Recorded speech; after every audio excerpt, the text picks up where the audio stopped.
¿Y cómo empezaste entonces esto del mundo de la comicidad?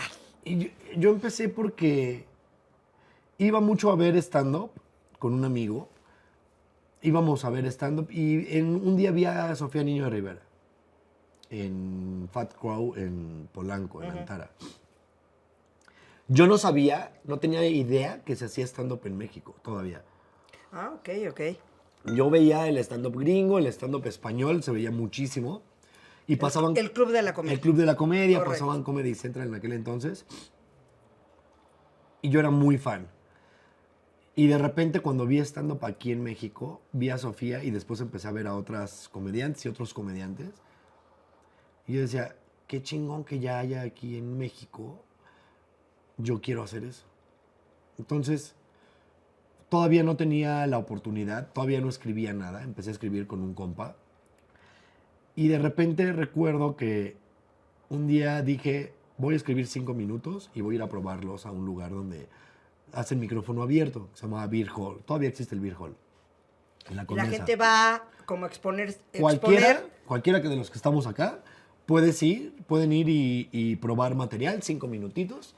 Te subes y te va bien o te va mal, pero tú decides si te subes otra vez o no, ¿no? Ok. Entonces yo fui y me acuerdo que la primera vez me fue medianamente bien, la segunda vez no me fue nada bien y la tercera dije, no quiero volver a hacer esto nunca.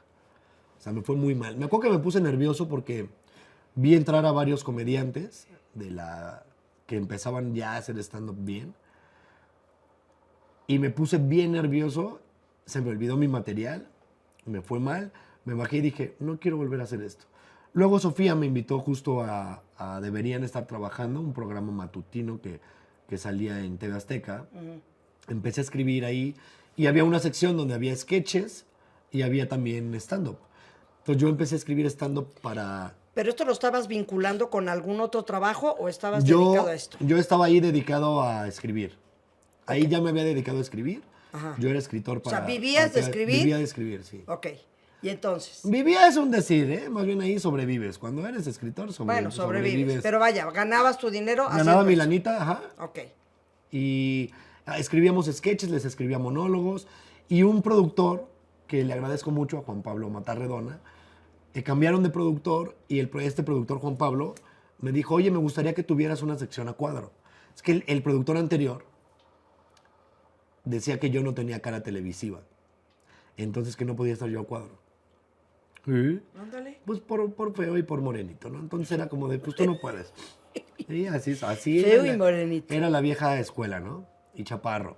Entonces era como, no, pues tú no tienes cara televisiva. Y el otro ya me dijo como de, aviéntate una sección al aire. Y me acuerdo que empecé a hacer esa sección con el Capi Pérez. Ok. Hicimos una mancuerna increíble, empecé a admirar mucho al Capi. Yo al principio no quería trabajar con él. ¿Por? Porque no lo conocía, era como, yo prefiero trabajar solo, ¿para qué trabajo con este cuate de Aguascalientes que ni conozco? Y trabajamos juntos y te lo juro va a sonar como cliché, pero magia, así yo vi magia y vi un potencial en el Capi que yo no tenía. O sea, yo dije, él puede hacer lo que yo pueda escribir, él lo puede hacer muy cabrón. Y entonces empezaba yo a escribir los sketchitos se llamaba el hashtag del 7, y eran pequeñas parodias donde decíamos tipos de maestros. Y yo escribía los tipos de maestros con un chistín y el Capi lo representaba, ¿no? Ok. Y yo cuando lo veía siempre me ganaba la risa. Y en aquel entonces TV Azteca o los camarógrafos tenían esta onda de que si alguien se reía tras cámaras hay que repetir.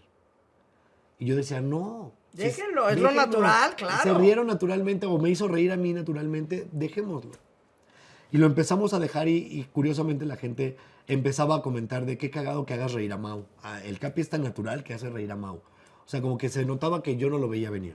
Él improvisaba cabrón. Ok. O sea, yo le escribía 2 líneas y ese güey se aventaba 2 minutos de texto. Hijo, es que es muy bueno el Capi. ¿Ya vino? Ya vino. El Capi. Y te contó la historia de los cuchillos y las bolsas. ¿No? Ay, Cuéntala. El Capi cuenta siempre una historia de que él empezó vendiendo cuchillos puerta en puerta. Ah, sí, claro, Sí lo claro contó. que sí lo contó. Y que decía para vender más cuchillos que era una campaña de reciclaje. Sí. Entonces, que decía, si usted me da bolsas que tenga ahí del súper que ya no necesite, para reciclarlas, yo le regalo un cuchillo más, ¿no? Entonces todos como por reciclar y ¡ay! Le daban bolsas y Sí, bolsas. sí, Entonces eso el sí güey lo acababa contó. el día con un chingo de bolsas. Y al final el güey la aventaba a una casa o a un terreno baldío. Muy Este, creativo, muy creativo. Ese Bueno, tipo de cosas tenía Capi todo el tiempo, como ajá. muy creativas. No de tirar basura, pero muy creativas. Entonces yo lo vi y dije, híjole, él tiene esta parte que yo no tengo porque todavía tenía yo mucha pena a cuadro, ¿no? Tenía como esta inseguridad, no pena, inseguridad. Y entonces eso fue cambiando con el tiempo, empezamos a hacer un montón de cosas y la verdad es que me empecé a divertir un montón hasta que llegó el mismo productor del Hormiguero y me dijo, hay una sección que hacen en España, que la hace un comediante, que es de ciencia y es ciencia para niños. O sea, enseñan, hacen experimentos como a grandes rasgos, pero pensados en niños. Y yo dije, está increíble, lo quiero hacer. Hice el casting, me quedé y ahí me aumentaron un poquillo el sueldo, ¿no? Me empezó a ir como mejor. Termina este programa y yo ya estaba haciendo stand-up. Empezaba a hacer stand-up. Entonces ¿En termina, dónde? te digo, en En lugares lugarcitos. donde probabas. Y ya te volvió a dar seguridad de que la gente sí se reía. Es Claro. que es que uno piensa que ser cómico es muy fácil. Y no. Yo he notado que es mucho más fácil hacer llorar.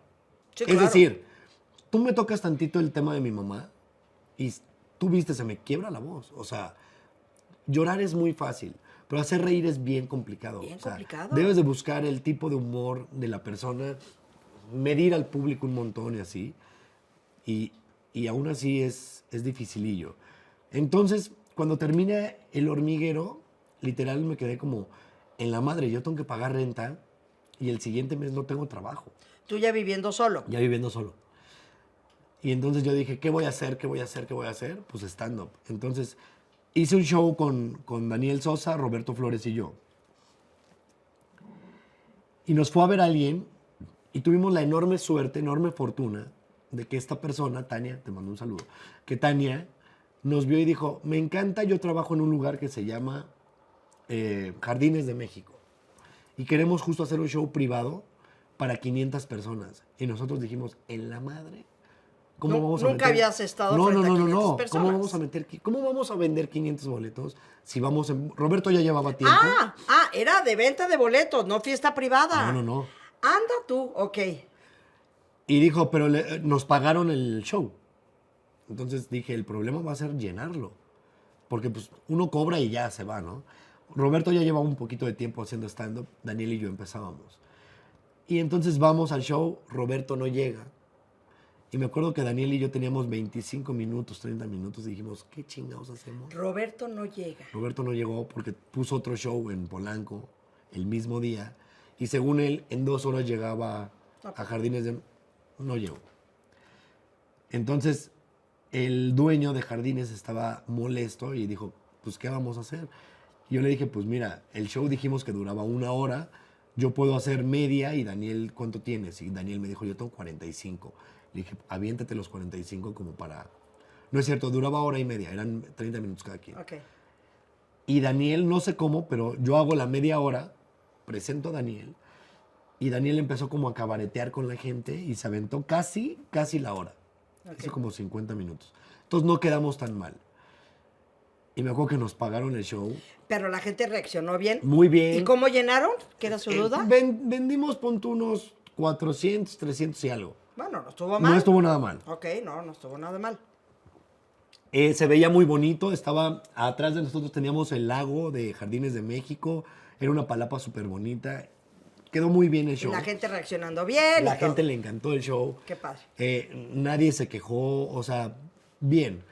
Nos fue muy bien y en ese momento como que nos iluminamos y dijimos, tiempo, es que podemos vivir nada más de shows. ¿Por qué recurrir a una empresa, no? ¿Por qué nos pusimos rebeldones, no? Como revolucionarios y dijimos, hay que ser nuestros propios jefes. Por fortuna nos salió y creo que el siguiente mes vendí otro show privado. Luego empecé a hacer shows con Roberto y Daniel. Digo, ya estábamos en eso, entonces empezamos a vender y ganábamos del boletaje. Y luego, pues en vez de uno hay que poner 2 shows, se empezaron a llenar los shows. Y ahí dijimos, pues de aquí es, ¿no? Yo ahí me acuerdo que sí dije, si esto me da para vivir, Esto es lo que quiero. esto es lo que quiero hacer. Y la verdad es que cumplí 10 años ahora en julio, por ahí, julio, del año pasado, el 23.